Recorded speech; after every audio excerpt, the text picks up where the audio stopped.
పట్టణం పాడైపోయింది, కట్టడానికి వీలు లేదు, అంతగా పాడైపోయింది. బాగుపడతాడు అనే నిరీక్షణ బొత్తిగా కోల్పోయారు. ఇక ఎన్నడూ ఈ పట్టణం తిరిగి కట్టబడదు అని ముద్ర పడిపోయింది.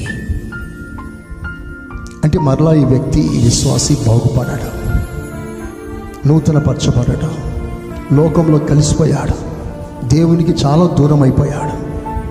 ఇలాంటి పరిస్థితులు కొందరి జీవితంలో ఒక ముద్రగా పడిపోయింది.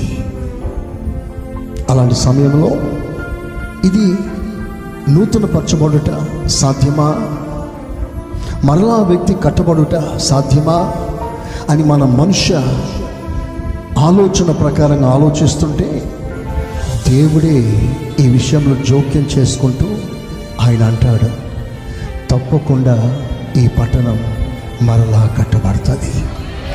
అయితే ఇది నీ శక్తి కాదు, ఇది నీ బలం కాదు, ఇది నా ఆత్మ ద్వారా జరగబోతుంది. స్తోత్రం చెప్పండి గట్టిగా, చెప్పండి ఇంకా గట్టిగా.